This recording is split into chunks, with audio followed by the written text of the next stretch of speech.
In this video, we're going to focus on when two lines intersect and how to find their intersection point. So we saw in the last video, in section 4.1, that two lines may intersect, or they may never meet if they're parallel, or they may meet infinitely many times if they're in fact the same line. So what we want to know here is, if they do intersect, how do we find where? Okay, now there's a small typo here. This is a topic in more generality in chapter 5, but we're just focusing on two lines, so in two variables. So let's just look at an example. So if I tell you the lines y equals x plus 1 and the line y equals 2x minus 3 definitely intersect at x equals 4. How would we find the y value of this point? So if they intersect there, it means that the point is on both of the lines. Okay, so that means if we plug in x equals 4, we can do it in either, and we should get the same answer. So let's just check. So in the first one, we would get y equals 4 plus 1, which is 5. Okay, and if we plug into the other one, we get y is equal to 2 times 4 minus 3, so 8 minus 3, also 5.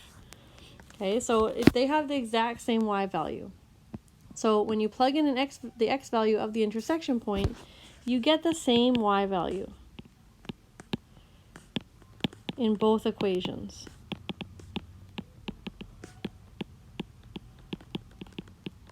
Okay, so to show you a picture of this, here are two lines. Let's call them L1 and L2. They intersect at the point 2, 1 in this picture. Okay, so that means that this point, 2, 1, satisfies both equations, right? Because it's on both lines. So it has to satisfy both equations. We want to use this idea to try and figure out the intersection point. So what we want to know is what x value will give us the same y value. So if the question is nice, okay, and they give us both equations in slope-intercept form, we want to know which x value, when I plug into either, is going to have the same y value. So one way to find that is to set the two y values equal to each other. So that means, so in the first one, the y value is 2x minus 2, and in the other one, it's 1/2 x plus 2. Now I have an equation in only x's. So I just want to solve this equation for x. So I want the x's on one side, so I'm going to subtract 1/2 x so that it disappears on the right-hand side. And I'm going to add 2 to both sides so that I get the x's by themselves. So 2x minus 1/2 x is 3 over 2x, and 2 plus 2 is 4. So now I'd want to divide both sides by 3 over 2, which is actually the same as multiplying by 2/3. So I get x on this side, and on this side I have 4 times 2/3, which is going to be 8 over 3. So I get the x coordinate, 8 over 3. So now I want to find the y coordinate. And we can use either equation, so whatever one looks easier, maybe the 2x minus 2 one. So y should be 2 times 8 over 3 minus 2. So this is 16 over 3 minus 2. So that's 10 over 3. So our intersection point here is going to be the point 8 over 3, 10 over 3. Okay, so when we have them in both in slope-intercept form, we can just set the two right-hand sides equal to each other. Okay, so to find the intersection points for two lines, So the first method is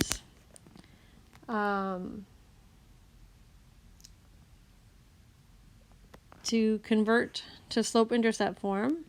Oops.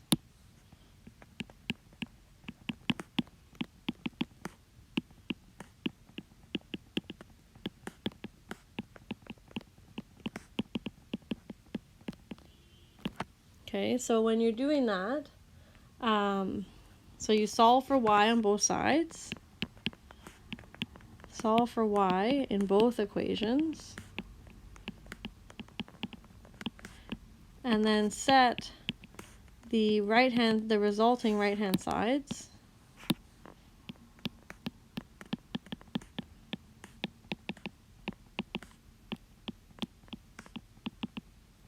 equal to each other.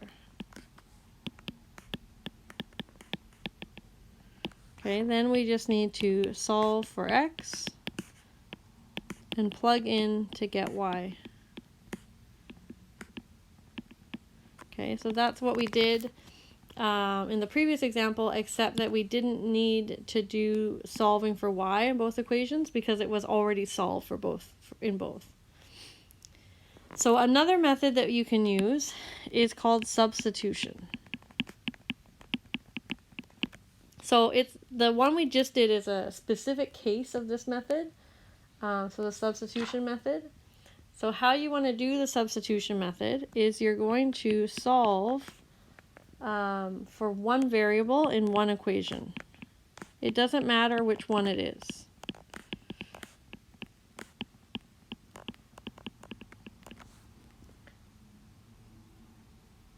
Okay, and then what you're going to do is plug that into the other equation.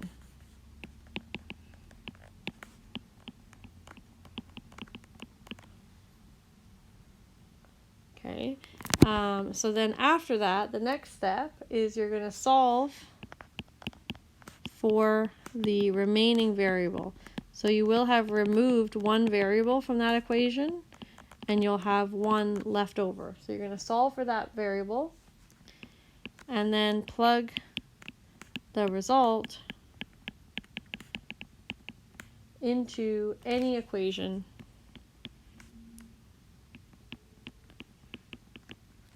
to find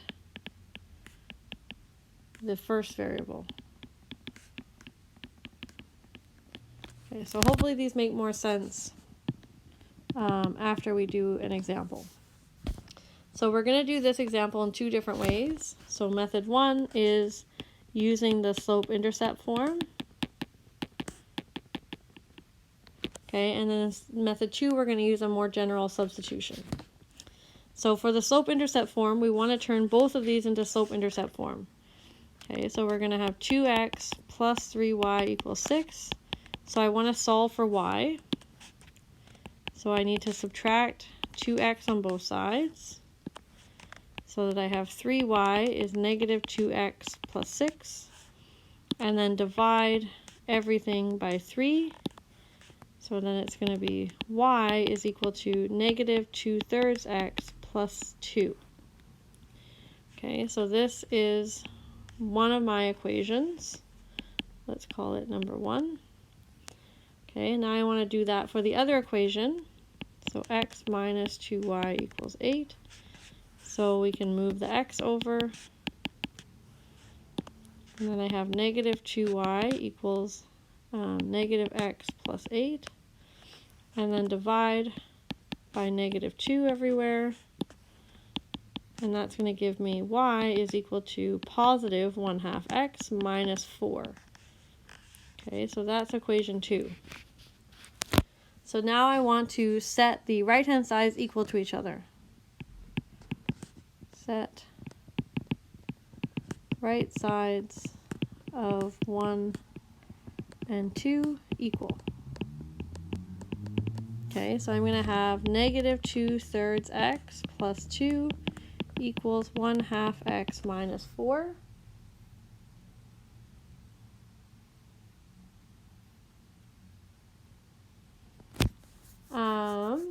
Okay, now I want to solve for x. So however you want to do this, let's move this one maybe over.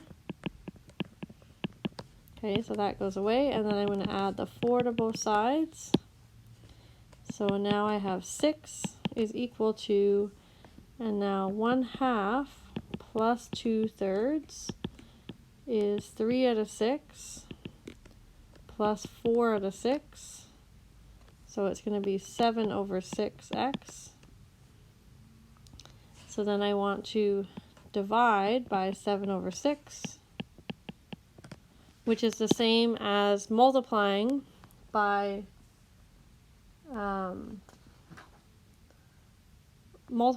6 over 7. Okay, so we get, this is going to be 36 over 7 is equal to x. Ugly number, but that's fine. Okay, and then we plug it into one of the equations, doesn't matter which. I'm going to put it into the second one. So 36 over 7 minus 2y, or actually it's going to be easier if I plug into 1 or 2 because they're already solved for y. Okay, so I'm going to plug into 2. So I have y equals 1/2 times 36 over 7 minus 4. So this is going to be 18 over 7 minus 4. And 4 is 28 over 7. So this is going to be negative 10 over 7. So our intersection point here is 36 over 7 and negative 10 over 7.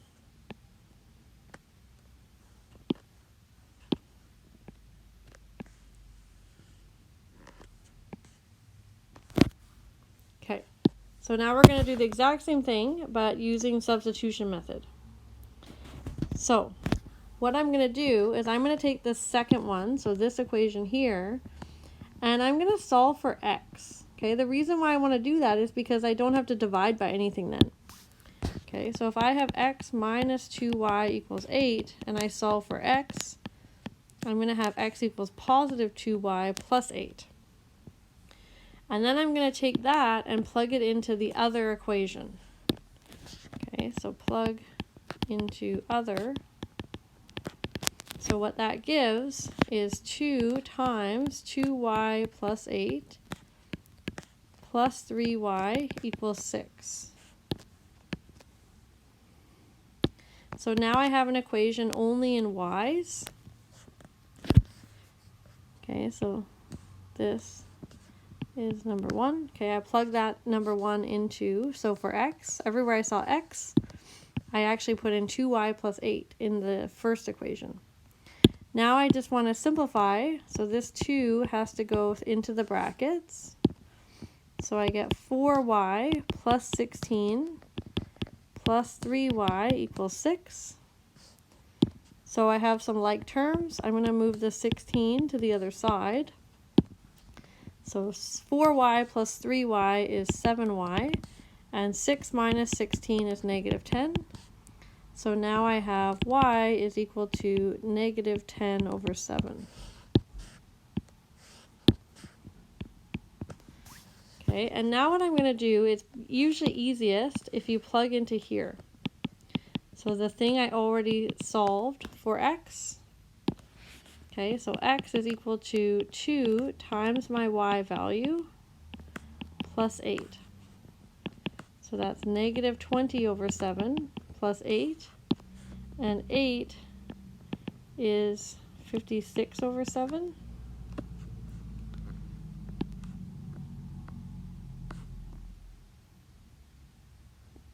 So when I subtract 20, I'm going to get 36